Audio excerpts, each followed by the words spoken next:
Vehicles you'll never see me driving, and why. People ask me all the time, Kevin, what do you drive? And then, what would you never buy? That's actually a harder question than you might think, because I don't buy vehicles to impress people. I'm not that kind of person. I buy vehicles because they solve problems. I'm 6'2".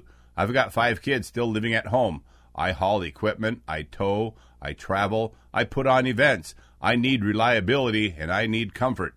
I need something that's still going to be dependable years down the road. So today, I'm going to tell you about the kinds of vehicles you'll probably never see sitting in my driveway, not because every one of them is a bad vehicle, but because they don't fit my priorities. So, the Kevin Hunter rule number 1, I don't fit. Let's get the obvious one out of the way. I'm 6'2". If I have to fold myself into a vehicle, it's already losing points. If my knees are touching the dashboard and my head is rubbing the roof, if getting in requires some kind of a yoga move, well then, I'm out. Definitely no clown cars. I'm not criticizing people who love compact cars. They simply don't fit my lifestyle. Second rule, I buy American when I can. This is a really important distinction. I'm not saying that foreign cars are bad. I genuinely prefer buying vehicles from companies that build and employ people right here in America. That's a personal choice I make. It isn't political. It isn't saying imported vehicles are inferior. It's simply where I choose to spend my money whenever possible. I like supporting American manufacturing and American jobs. Third rule, I pay attention to long-term trends.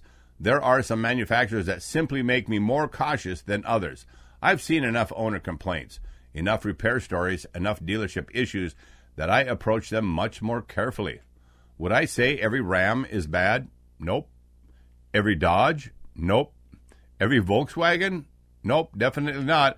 But they're brands where I would want to do a lot more homework before signing on the dotted line for any one of those vehicles. Fourth rule, I buy for my life. People ask me, what do you drive? Well, I've got a 2014 Ford F-150 Texas Edition XLT. If you don't know about the Texas Edition, it's got a leather interior, backup camera, power sliding rear window.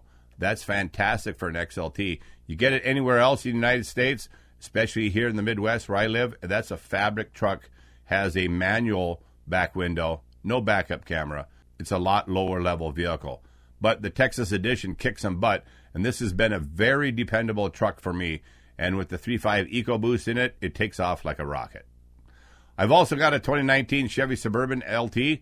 Why? Because I've got 5 kids at home. It isn't glamorous, it's practical.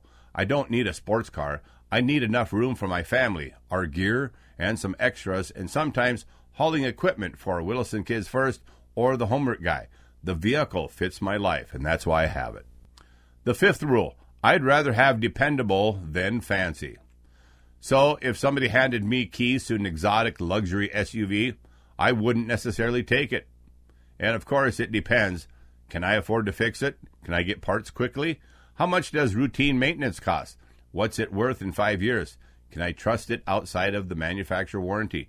Those are questions I ask because flashy doesn't impress me. Dependable does. Here's the funny thing. The vehicle sitting in my driveway today might not be the one sitting there 5 years from now. Manufacturers improve. Some get worse. Some surprise us. That's why I don't fall in love with any given car brand. I pay attention to trends because one great vehicle doesn't guarantee the next one will be great. So a good vehicle isn't always good, and one bad generation doesn't mean a manufacturer can't earn another chance. So a bad vehicle isn't always bad. Next week, I'll tell you which vehicles I'd buy tomorrow if I were in the market for another car right now. I'm Kevin Hunter, the Homework Guy. Thank you for listening. Make sure you like and follow here on the channel.